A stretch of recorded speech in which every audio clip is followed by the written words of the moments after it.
दोस्तों मुझे उम्मीद है कि आप भी मेरी तरह बचपन से अपने पेरेंट्स से सुनते हुए आ रहे होंगे कि तमीज से बात करना सीखो, और शायद आपके हिसाब से आपने ये सीख भी लिया होगा कि तमीज से बात कैसे करते हैं। ये हम देखेंगे आपने सीखा है कि नहीं। तमीज से बात करना आपको हर उम्र में आना चाहिए, एंड दैट्स व्हाई इस वीडियो में मैं आपको 50 things every young gentleman should know से बताऊंगा कि एक जेंटलमैन को कैसे बात करनी चाहिए। आप ये बातें इस वीडियो से सीखोगे। नंबर 1, सॉरी कहने का सही तरीका।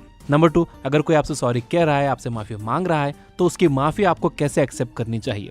नंबर 3, जब कोई आपसे बड़ा, इतना बड़ा जिसके आप बहुत रिस्पेक्ट करते हो, आपसे कुछ ऐसा सवाल पूछे जिसका जवाब सिर्फ हाँ या ना में ही है, तब आप उन्हें कैसे रिस्पेक्टफुल जवाब दो। नंबर 4, अपना मुंह कब बंद रखना चाहिए। नंबर 5, ऐसा गिफ्ट कैसे एक्सेप्ट करें जो आपको पसंद नहीं है। नंबर 6, ऐसा गिफ्ट कैसे एक्सेप्ट करें जो आपको पसंद है। नंबर 7, सेल फोन को इस्तेमाल करने का तमीज। नंबर 8, किसी जगह या किसी पार्टी में आप बोर हो रहे हो, कोई आपसे बात करने वाला नहीं है, आपका दिलवान नहीं लग रहा है, तब क्या करना चाहिए। तो शुरुआत करते हैं पहले पॉइंट से, सॉरी कहने का सही तरीका। हम सभी से गलतियां हो जाती हैं, ऐसे में माफी मांगना ये दिखाता है कि आप अपनी गलती मानते हो।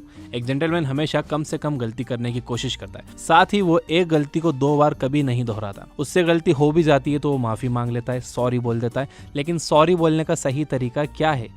अच्छे से माफी मांगने का मतलब अफसोस के साथ माफी मांगना है। अगर आप सिर्फ अच्छा बनने के लिए, अपनी इमेज अच्छी बनाने के लिए माफी मांग रहे हो, आपको अंदर से कोई अफसोस नहीं है, तो ये माफी मांगने का सही तरीका नहीं है। लोग इतने बेवकूफ़ नहीं है, लोग बहुत समझदार होते हैं, वो समझ जाते हैं कि आप दिल से माफ़ी मांग रहे हो या बस अपनी इमेज बनाने के लिए माफ़ी मांग रहे हो। तो जब आपसे गलती हो जाए तो आप दिल से माफ़ी मांगो, ना कि दिखावे की माफ़ी मांगो। आपको सिर्फ आई एम सॉरी नहीं बोलना चाहिए। अगर आपसे गलती हुई है तो आप उस गलती को मानते हुए माफ़ी मांगिए। एग्जाम्पल के लिए, आई एम सॉरी, मुझसे आपका ग्लास टूट गया। आई एम सॉरी, मैंने आपके बेड पर पानी गिरा दिया। इसके बाद कभी कभी सिर्फ माफ़ी मांगने से काम नहीं चलता। लॉस इतना ज़्यादा होता है कि वो कुछ शब्द बोलने से ठीक नहीं होता। ऐसे में आप सॉरी बोलते हुए ये कहो कि आप उस गलती की भरपाई कर दोगे। फॉर एग्जाम्पल, आप ये कहिए कि आई एम सॉरी, मुझसे आपकी गाड़ी गिर गई, मैं उसे रिपेयर करवा दूंगा। अब आपके पास पैसे नहीं है रिपेयर करवाने के, तो ये भी आप उस गाड़ी के मालिक से डिस्कस करिए कि मेरे पास पैसे नहीं है, आप कोई रास्ता बताओ कि मैं इसे कैसे रिपेयर करवाऊँ, या मैं आपके लिए कुछ और काम कर दूँ जिससे इस नुकसान की भरपाई हो जाए। इस तरह से मांगी जाती है माफ़ी। नंबर 2, अगर कोई और आपसे माफ़ी मांग रहा है तो उसकी माफ़ी कैसे एक्सेप्ट करें।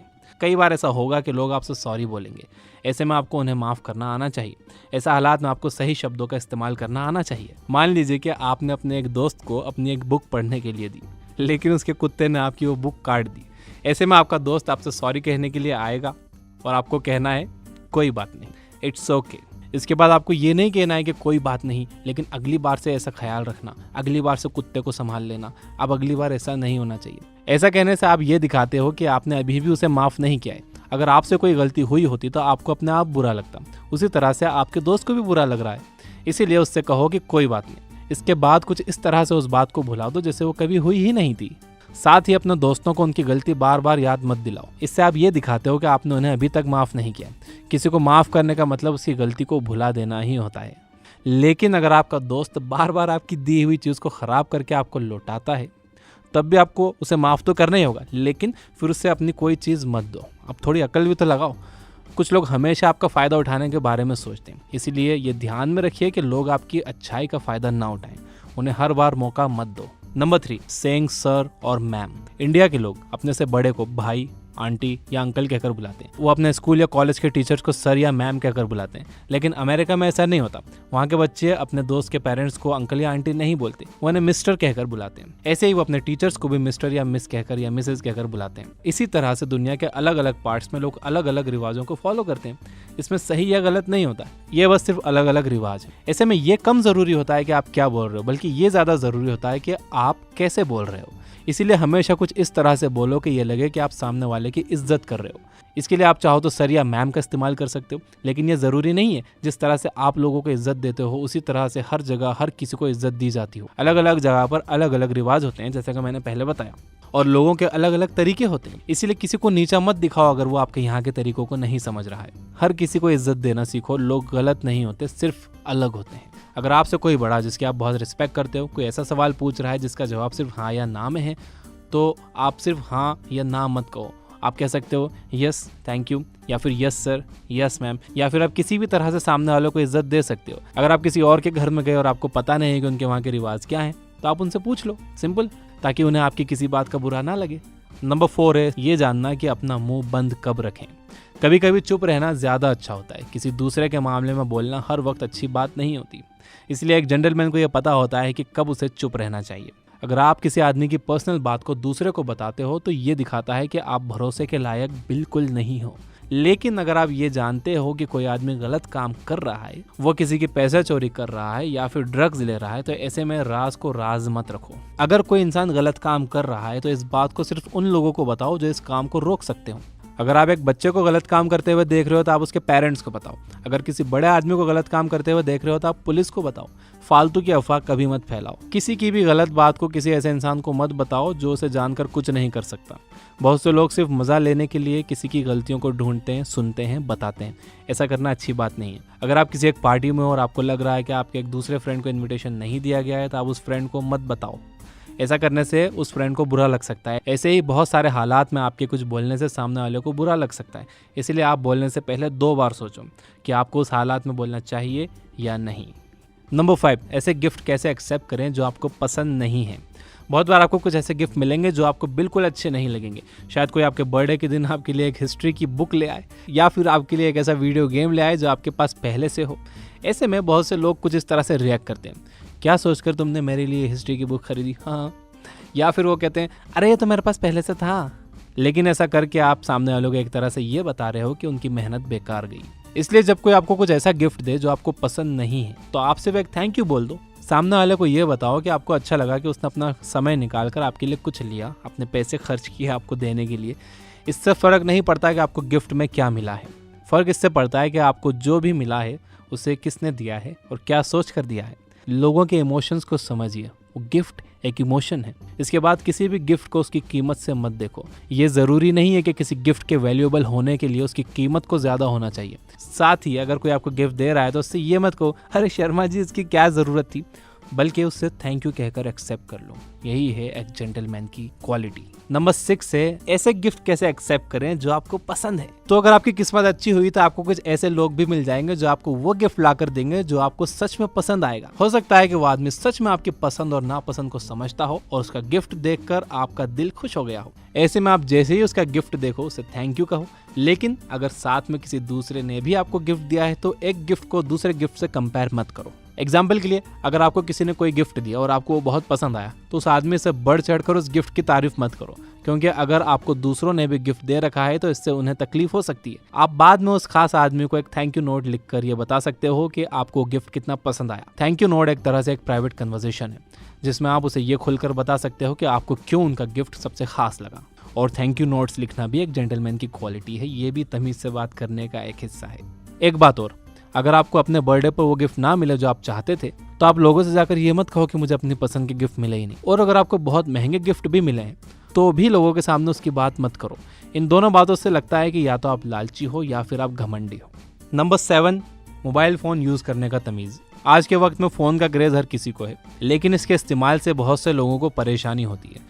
जब आप किसी के सामने बैठकर फ़ोन यूज़ करते हो तो उसे लगता है कि आप उसे इग्नोर कर रहे हो। जब आप अपने फ़ोन के स्कूल में या मूवी थिएटर में ले जाते हो और फिर वहाँ इस्तेमाल करते हो तो इससे आसपास के लोग डिस्टर्ब होते हैं। हर बार आपके फ़ोन की लाइट या आपके फ़ोन की रिंगटोन किसी को डिस्टर्ब करती है। इसीलिए यह ज़रूरी है कि आप फ़ोन से रिलेटेड कुछ अच्छी आदतें बनाओ। सबसे पहले अपने फ़ोन को पब्लिक प्लेसेस पर वाइब्रेशन मोड पर कर दो।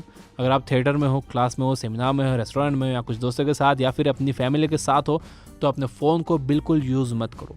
अगर आपको इस बीच में किसी का कॉल आता है तो आप वहाँ से निकल जाओ, बाहर जाकर बात करो। अगर आप हर वक्त अकेले बैठकर उसमें गेम्स खेलते रहोगे, गाने सुनते रहोगे, यूट्यूब देखते रहोगे तो दूसरे लोगों को लगेगा कि आपको उनसे ज़्यादा इंटरेस्ट अपने फ़ोन में है, आप अपने फ़ोन को ज़्यादा अहमियत देते हो। अगर आपके फ़ोन का रिचार्ज आपके पेरेंट्स करा रहे हैं तो उसे मानिए और उसके हिसाब से ही अपना फ़ोन इस्तेमाल करिए। अगर आप खुद रिचार्ज कराते हैं तो भी आप एक लिमिट लगाइए और आपको खुद ही रिचार्ज कराना चाहिए। अपने पेरेंट्स पर बोझ मत बनो, कुछ काम करो और अपने खर्चे खुद ही उठाओ। तीसरा है, अगर आपको फ़ोन पर बात करना है तो कुछ इस तरह से बात करो कि कोई दूसरा उससे डिस्टर्ब ना हो। किसी को आपकी बात में इंटरेस्ट नहीं है अगर आप उनसे या फिर उनके बारे में बात नहीं कर रहे हो। लोग हर वक्त अपना काम कर रहे होते हैं और ऐसे में जब कोई उनके पास में कोई बात कर रहा होता है तो उन्हें प्रॉब्लम होती है। चौथा यह है कि अपने दोस्तों के सामने ये मत दिखाओ कि आपके पास कितना अच्छा फ़ोन है, और अगर उनके पास अच्छा फ़ोन नहीं है तो उनका मजाक बिल्कुल मत उड़ाओ। और अगर आपके पास अच्छा फ़ोन है तो चांसेस है वो आपके पेरेंट्स ने दिलाया होगा या फिर आपने वो EMI पे लिया होगा। तो अच्छा फ़ोन खरीदना कोई बहुत बड़ी बात नहीं है, इसलिए किसी का मजाक मत उड़ाओ या अपने फ़ोन पर घमंड मत करो। आते हैं अगले पॉइंट पर, नंबर 8। जब आप किसी नई जगह गए हो, किसी पार्टी में गए हो और वहाँ पर बोर हो रहे हो, तब क्या करें? बहुत बार ऐसा होगा, आप खुद को ऐसी पार्टीज में पाओगे जहाँ पर होने में आपको बिल्कुल मज़ा नहीं आएगा हो सकता है कि एक सेमिनार हो, एक कंसर्ट हो, एक स्पोर्ट्स इवेंट हो, एक पार्टी हो या फिर एक क्लास। इन सभी हालातों में आप ऊब सकते हो, और ऊब जाना भी कोई बुराई नहीं है। हम सभी को कुछ बातें पसंद नहीं होती हैं, कुछ कामों में इंटरेस्ट नहीं होता है, लेकिन ऐसे हालात में आपको कुछ इस तरह से बर्ताव करना होगा जिससे दूसरों को परेशानी ना हो। सबसे पहले तो ये समझो बाबू कि अगर आप बोर हो गए हो तो इसका मतलब ये नहीं है कि हर कोई बोर हो गया है। इसीलिए आप अपना ध्यान लगाने के लिए दूसरों का ध्यान मत भटकाओ। अपनी उंगलियां चटकाना, गाने गाना, टेबल बजाना या फिर आसपास के लोगों से बोलना कि आप कितने बोर हो गए हो, ये सारे काम गलत हैं भैया। याद रखो कि वहाँ पर कुछ लोग हैं जो शो को एंजॉय कर रहे हैं, जो उस पार्टी को एंजॉय कर रहे हैं, जो उस इवेंट को एंजॉय कर रहे हैं। आप अपने चक्कर में उनका मजा खराब मत करो। इसके अलावा अगर आपके पेरेंट्स ने आपको वो शो देखने के लिए कहा है या फिर उस क्लास में जाने के लिए कहा है, तो याद रखिए कि उन्होंने भी आपके लिए वो काम किए हैं जो उन्हें बिल्कुल पसंद नहीं थे। इसलिए आप उनके इमोशन को इज्जत दो और सिर्फ इंटरेस्टेड होने का नाटक तो कर लो कम से कम। अब बात करते हैं कि आपको किस तरह से एक्ट करना है। आप सिर्फ सामने स्टेज पर परफॉर्म कर रहे इंसान को ध्यान से देखो, किसी को पता नहीं लगेगा कि आप बोर हो रहे हो।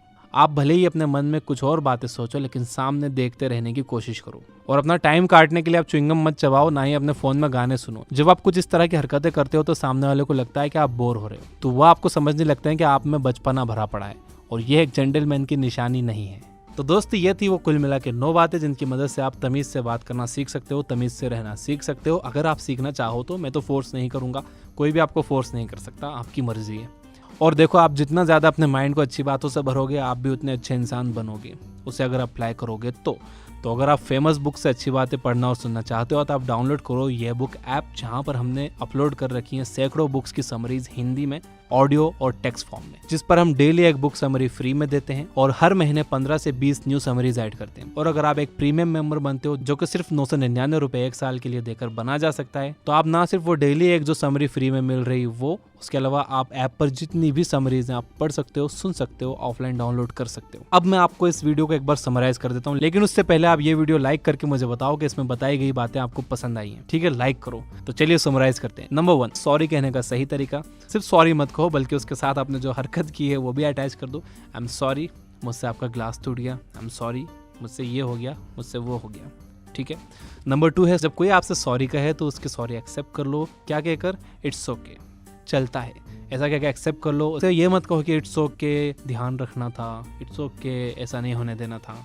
नंबर 3 है, जब कोई आपसे बड़ा जिसकी आप रिस्पेक्ट करते हो आपसे कोई ऐसा सवाल पूछे जिसका जवाब सिर्फ हाँ या ना में है, तब आप उन्हें सिर्फ यस या सिर्फ नो मत कहो, बल्कि यस सर, यस मैम, या फिर यस थैंक यू, या फिर नो थैंक यू, ऐसा कहो। नंबर 4 है, ये सीख लो कि अपना मुंह कब बंद रखना है। कभी कभी चुप रहना ज़्यादा अच्छा होता है। चुप रहने से कई प्रॉब्लम्स खत्म हो जाती है और कई प्रॉब्लम्स आती ही नहीं है। और जितना ज़्यादा बोलोगे उतनी ज़्यादा गलतियाँ करोगे, उतना ज़्यादा फंसोगे। नंबर 5 ये है, ऐसे गिफ्ट कैसे एक्सेप्ट करें जो आपको पसंद नहीं है। थैंक यू कहकर एक्सेप्ट करो, नाक मुंह मत बनाओ। नंबर 6 है, जो गिफ्ट आपको पसंद है उसे कैसे एक्सेप्ट करें, उसे भी थैंक यू कहकर एक्सेप्ट करो। ओवर एक्साइटेड मत हो जाओ, बहुत ज़्यादा बढ़ चढ़कर तारीफ मत करो। नंबर 7 है, सेल फोन यूज़ करने के तमीज़। इसमें भी मैंने आपको 4 पॉइंट्स बताए हैं। पहला यह है कि आप पब्लिक प्लेसेस पे अपने फ़ोन को वाइब्रेशन मोड पे रखिए। दूसरा यह है कि अपने फ़ोन को एक लिमिट में यूज़ करो। तीसरा यह है कि अगर आपको अपने फ़ोन पर बात करना है तो कुछ इस तरह से बात करो जिससे दूसरे उससे डिस्टर्ब ना हो। नंबर 4 था कि अपने दोस्तों के सामने ये मत दिखाओ कि आपके पास कितना अच्छा फ़ोन है। ठीक है, EMI पे ही लिया है, कोई बहुत बड़ा काम नहीं कर दिया है। नंबर 8 है, जब आप किसी ऐसी जगह पर हो जहाँ आप बोर हो रहे हो तो वहाँ पर टेबल मत बजाओ, वहाँ पर उंगलियाँ मत चटकाओ, वहाँ पर लोगों से बोलो मत कि मैं बोर हो रहा हूँ। बस उस प्रोग्राम पर ध्यान दो। ठीक है, नहीं तो उन्हें लगेगा कि आप में बहुत बचपना भरा पड़ा हुआ है, आप में बिल्कुल भी सीरियसनेस नहीं है। तो ये थी वो 9 बातें। अगर आप एक पेरेंट हो तो इसे अपने बच्चे को दिखाओ, उस नालायक को अभी फॉरवर्ड करो। और अगर आप एक पेरेंट नहीं हो तो आप खुद सीखो, मैं भी सीख रहा हूँ, आप भी सीखो, हम सब मिलकर सीखेंगे। Finally, you guys are amazing, keep reading, keep learning, keep growing. Thank you for watching.